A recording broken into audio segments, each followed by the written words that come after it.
Fala galera, Pedro Oak aqui, sejam muito bem-vindos a mais um Insight em Cena, o canal onde a gente fala sobre filmes, séries e o audiovisual no geral. Com a chegada iminente de Pânico, o que é bem confuso, então eu vou chamar de Pânico 5 aqui, eu achei que estava na hora da gente falar sobre o Pânico original, o primeiro filme de 96. E galera, esse é um dos meus filmes de terror favoritos de todos os tempos, então foi bem desafiador falar sobre ele, principalmente porque eu respeito muito ele, e dois, porque é um filme que é tão amplamente comentado que eu fiquei pensando, poxa, o que mais eu posso acrescentar a isso? Mas eu queria pegar só uma cena e falar sobre ela, falar como ela trabalha muito bem as temáticas do filme, e eu acho que ela encapsula muito bem o espírito do Pânico original. E essa cena é a cena do delay. Mas antes da gente começar, galera, claro, como sempre, eu tenho que pedir pra vocês curtirem, comentarem, e é claro, não esquecerem de dar um pouquinho de amor pra esse sininho e se inscreverem, porque ajuda bastante, pessoal. Então, se ligaram na cena? Estão preparados? Então beleza, solta o crack.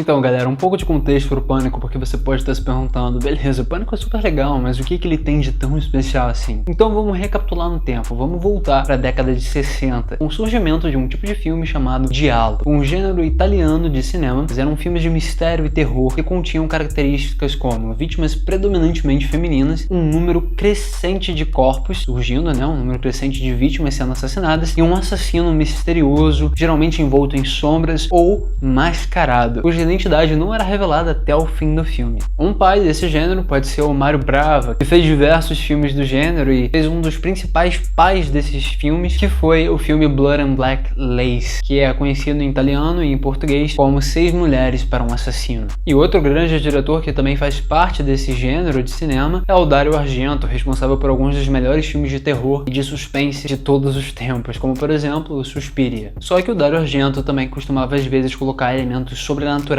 nos filmes dele, mas a técnica era basicamente a mesma dos outros filmes de giallo. E aí o que aconteceu depois é que muitos desses elementos migraram do cinema norte-americano a partir da década de 70. E aí a gente vai construir um novo subgênero do terror, do slasher. E daí vão surgir várias franquias iconicíssimas até hoje, como Halloween, Sexta-feira 13 e A Hora do Pesadelo. O problema é que essa fórmula clássica do slasher acabou se popularizando muito e se proliferou pra caramba em um mercado cada vez mais competitivo. Então, quando a gente foi chegando na década de 90, o público já estava meio cansado desse tipo de filme. Eles começaram a se tornar previsíveis por seguirem essas regras. E mesmo que a galera não soubesse dizer exatamente o que eram essas regras, meio que subconscientemente o público já entendia aquilo. E aí foi muito massacrado com o tempo por causa dessa proliferação de filmes, tornando-se cada vez mais desgastado. Mas aí, chegando na década de 90, Wes Craven, que foi o diretor dos filmes da Hora do Pesadelo, do Fred Krueger, acabou apostando em uma nova franquia, um novo começo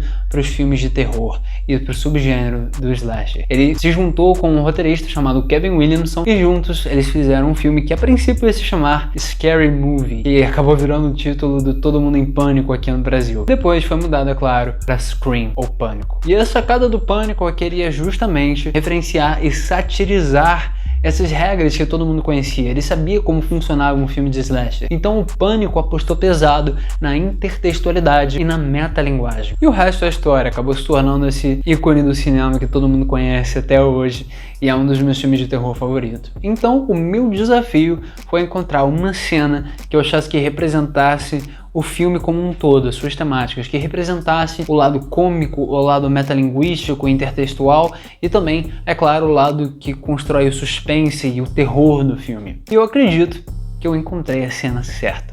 E com a cena do delay, eu me refiro a essa cena aqui do Randy. A cena segue o padrão que Pânico criou de intertextualidade e metalinguagem. Randy está assistindo a Halloween na TV, o filme que pode ser considerado o pai dos slasher como conhecemos em Hollywood. Então aqui está o nosso primeiro ponto meta. O assassino então aparece bem atrás dele, justamente enquanto Randy, por sua vez, grita para que a protagonista do filme se mexa, porque o assassino está bem atrás dela. E aqui eu vou incluir mais 2 pontos metas. Um, porque a situação que ocorre no filme dentro do filme é a mesma que ocorre nesse momento, e 2, porque um dos maiores clichês das histórias de terror é haver alguém atrás da pessoa enquanto ela não vê, sendo referenciado até mesmo em comédias, com alguém sempre dizendo: deixa eu adivinhar, tá bem atrás de mim, não é? E a cereja do bolo? Ao invés de se referir à protagonista do filme como Laurie, que é o nome da personagem em Halloween, ele a chama pelo nome da atriz, Jamie Lee Curtis, ou então só Jamie, como ele diz, que também é justamente o nome do ator interpretando Randy, Jamie Kennedy. Então é como se ele estivesse falando consigo mesmo nesse momento. Mas a grande sacada do Pânico é que, embora o filme referencie e quebre sim regras dos slashers estabelecidos até o momento, ele também segue muitas regras do terror e do suspense. E essa cena mostra como o Pânico utiliza com maestria essas regras em seu filme para criar tensão, criando um choque incomum de cômico, meta e assustador. Essa sequência é formada por 2 cenas, e em uma delas podemos ver algumas regras atribuídas até mesmo a Alfred Hitchcock. A parte cômica da sequência é estabelecida através dessa cena do Randy com sua metalinguagem, mas essa noção sofre uma pausa para recebermos a segunda parte da sequência, que compõe a parte do suspense. Sidney consegue chegar à van do cameraman Kenny, que está assistindo tudo o que ocorre na casa, graças a uma câmera plantada lá por Gale Weathers. A primeira noção importante aqui é uma técnica comum da literatura e subsequentemente do cinema, utilizada inclusive por Hitchcock, chamada de a regra de 3. Essa noção diz que coisas que vêm em 3 são inerentemente mais engraçadas, eficazes e satisfatórias. Para que a audiência possa fixar uma informação importante, é bom passá-la no texto e visualmente pelo menos 3 vezes. Isso aqui é utilizado com o delay do tempo real para a câmera plantada na casa. Na primeira vez, isso é dito por Kenny, o cameraman, para Gale. Ele a avisa que existe esse delay. Na segunda vez, isso nos é comunicado novamente, sendo dessa vez mostrado, pois vemos que a câmera está mostrando a cena do Ghostface atrás de Randy, que acabamos de ver anteriormente, comunicando visualmente o atraso que existe entre o tempo real e a câmera. Isso é mencionado uma terceira e última vez pelo cameraman, quando ele, assustado, tenta ir ajudar o rapaz, mas percebe que a porta já está aberta na casa, o que acaba lembrando do delay e fazendo com que ele fale verbalmente mais uma vez. Outra regra que o Hitchcock seguia é que é indispensável que o público esteja ciente dos fatos envolvidos. Do contrário, não há suspense, nós sabemos o delay. Assim como Kenny, mas ele acaba esquecendo. Então, enquanto ele e Sidney ficam desesperados pela possível morte de Randy, nós sabemos que eles não estão levando em conta o delay e podem ser pegos desprevenidos a qualquer momento. E essa tensão também vale pro Randy. Nós sabemos que o assassino está bem atrás dele, perto de matá-lo, enquanto ele está totalmente inconsciente do fato, o que acaba gerando muita mais tensão e suspense sobre o destino dele, o que é um exemplo magistral dessa mistura de comédia e tensão que o Pânico possui. Um outro fator que o Hitchcock também incluía nos seus filmes era o uso de personagens observando as coisas, observando desde objetos a pessoas. Nós, como telespectadores, estamos fazendo a mesma coisa assistindo a um filme. Os personagens, da mesma forma que nós, estão assistindo a algo se desenrolar sem controle do que vai acontecer. Dessa forma, nós temos não só suspense sendo empregado, mas também isso gera uma identificação entre nós, a audiência, e os personagens naquele momento que estão vivenciando a mesma coisa. E essa cena leva essa noção a um outro nível, na minha opinião, porque o que acontece é que, primeiro, que nessa cena o Randy também está assistindo a um filme, e com as suas regras e seu conhecimento de filmes de terror, o Randy muitas vezes é o reflexo do público dentro desse filme. Algo bem poderoso essa conexão. E isso acaba gerando empatia pelo personagem. Por isso nós ficamos tão preocupados com o destino dele quando Sidney e o cameraman Kenny, que também estão assistindo a mesma cena se desenrolar da mesma forma que nós a assistimos há pouco tempo. Nós temos os personagens mimicando a reação, as atitudes e a ação da audiência.